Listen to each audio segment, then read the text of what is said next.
반값에 판 거예요. 네, 그러니까 7억 4,500만큼 그렇죠. 매수자는 싸게 산 거죠. 꿀매. 네. 네. 놀랍습니다. 네.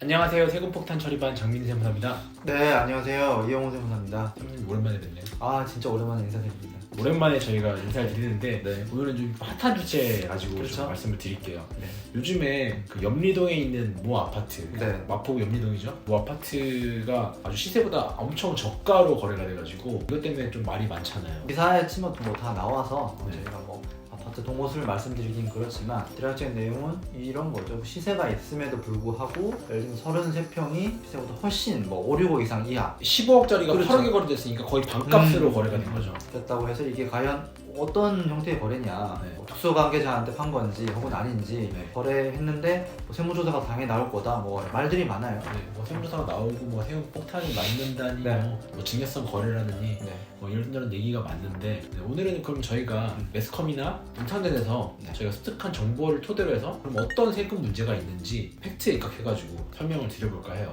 어떤 거래가 과실관계는 떠나서 그 형태 가지고 저희가 한번 분석을 해보도록 하겠습니다. 그래서 저희가 인터넷에서 좀 서핑을 해보니까 이 거래는 그 당사자가 특수관계는 아닌 것 같아요. 네, 특수관계는 아닌 것 같고 기존의 세입자라는 얘기가 있더라고요. 아, 기존 세입자가 매수를 한 건데 둘 사이의 관계는 특수관계가 아니라고 해서 일단 음, 그거를 전제로 두고 네. 세금에 어떤 문제가 있는지 그 부분을 한번 얘기를 해볼게요. 이 거래 자체는 일단 시세보다 저가에 이제 매도된 거래이기 때문에 우리나라세법상 이제 저가보다 저가로 양수도가 일어났을 때 과세 문제가 있잖아요. 네. 또 좀 읊어주시면 네, 세법에서는 기본적으로 네. 그런 매매 거래를 할 때도 시가에 의해서 거래를 하게끔 돼 있잖아요. 그렇죠. 그럼 시가가 뭔지 또 알아야 될 거 아니에요.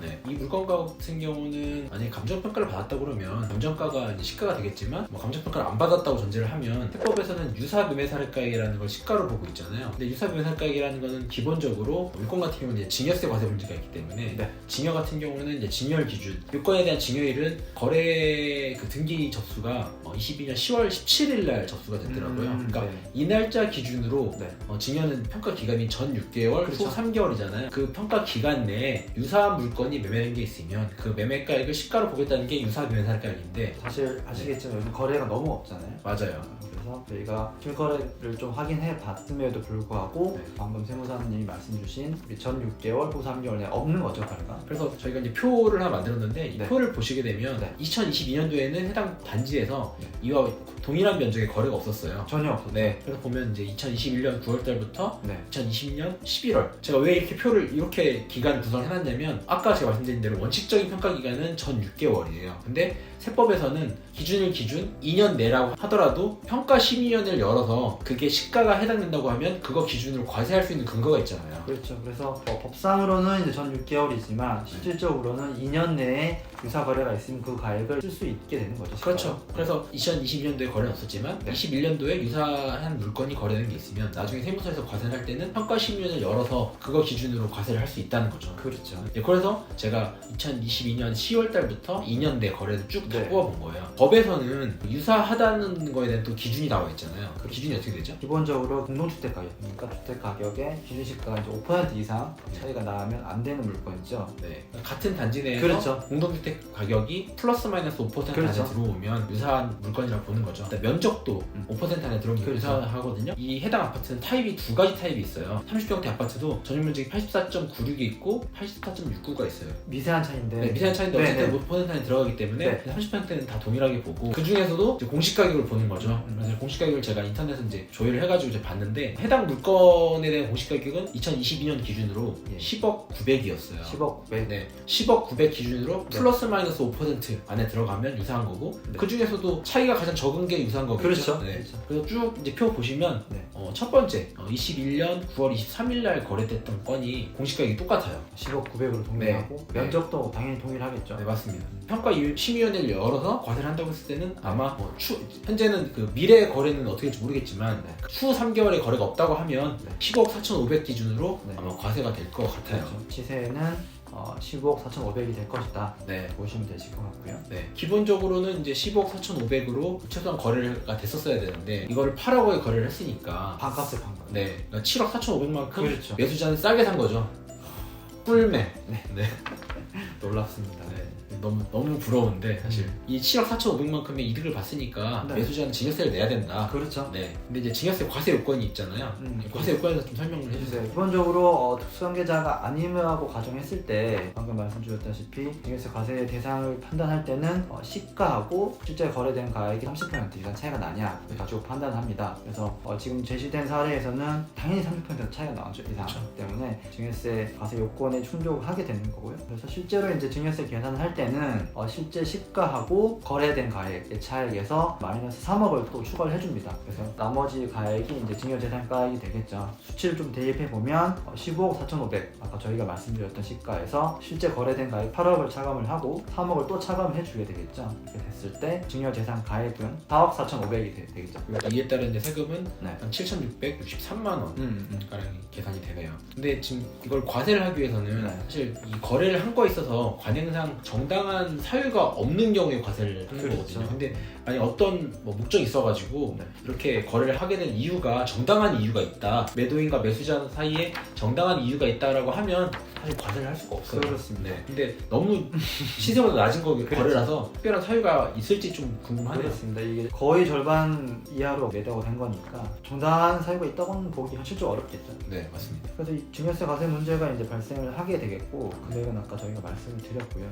이어서 이제 또 취득하는 사람 입장에서는 취득세 과세 문제도 있을 것 같아요. 그거에 대해서 또 한번 비교를 한번 해주시면 될 것 같은데 말씀 좀 주시죠. 취득세 같은 경우는 기본적으로 매매 취득이기 때문에 매매 취득은 거래 금액이 기준이 되는 거잖아요. 네, 맞습니다. 네. 근데 거래 금액이 지방세법상 과세 표준, 시가 표준에 네. 그러니까 공동주택 가격보다 낮은 경우에는 그렇죠. 공동주택 가격과 거래된 금액 그 차이 그 부분은 증여를 한 걸로 봐가지고 그 증여에 대한 취득세율을 적용을 하게 돼 있어요. 그렇죠. 그래서 이 물건 같은 경우는 공동주택 가격이 10억 900, 네. 10억 900과 8억 네. 매매대금 8억과 그 차이 나는 금액 2억 900이잖아요. 2억 900만큼은 증여나 증여 취득세율 12.4% 붙는 세금까지 그렇죠. 10.4%죠. 왜냐면 이건 공시가격이 3억이 넘어가니까 네, 맞습니다. 중과가 적용이 되는 거고. 그리고 이제 유상 부분은 저희가 이제 가정을 한 거는 매수자가 1세대 1주택이다. 네. 그러니까 이 무주택이었는데 네. 이 주택을 처음 출입한 거다라고 네. 했으니까 이제 중과는 적용이 안 되고 9억이 넘어가기 때문에 3.3%에 적용하면 그게 합한 취득세를 계산하면 5,231만 6천 원 정도 취득세가 나오게 되네요. 저가 양수도를 했을 때는 취득세가 혹시 이제 시가 표준액보다 미칠 경우에는 유상 취득세율과 이제 무상 취득세율이 같이 있다라는 점 참고로 한번 확인해 주시면 되실 것 같고요. 근데 만일에 이게 저가 거래가 아니라 실제로 우리가 시세가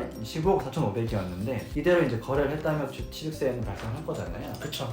그랬을 경우에는 거래 금액 자체가 이제 15억 4,500이니까 네. 취득세율을 적용을 해보면 한 98만 5천 원 네. 정도 되겠죠. 매수자 입장에서는 취득세는 저가로 하나 네. 시가대로 했었으나 크게 차이가 없어요. 그렇죠. 이 정도 15억짜리 이제 주택을 취득하는 데 있어서 1, 200은 큰 돈은 아니긴 하니까 네. 차이가. 네. 그러니까 저희가 왜 이렇게 계산해봤냐면 저가로 하게 됨으로써 내는 증여세가 취득세 절감된 부분이 더 크다고 하면 네. 증여세에 비해서 그러면 이렇게 할 요인이 있는 건데 그렇죠. 사실 이것만 봤을 때는 매수자 물론 뭐 싸게 사긴 했지만 뭐 절세 효과는 없는 거죠. 그래서 말씀드렸고 증여세, 취득세 말씀드렸는데 네. 중요한 게 이제 양도세 과세 문제가 있죠. 매도자는 양도를 했기 때문에 양도세를 내셔야 돼요. 지금 저희가 말씀드린 경우는 우리 특수관계자가 아님을 가정을 했기 때문에 네. 특수관계자였다면 우리 시세대로 그 양도가액이 인정이 됐겠지만 특수관계자가 아니기 때문에 실제 우리 양도가액인 8억 가지고 양도세를 계산하게 되죠. 부당이익 계산 부인이라는 거는 네. 특수관계자와의 거래를 통해서 네. 세금을 부당히 감소시키는 경우에 적용을 시키니까 이거는 특수관계인끼리의 거래는 아니기 때문에 네. 이건 부당이익 계산 적용이 안 되고 거래가액 기준으로 양도세를 계산한다.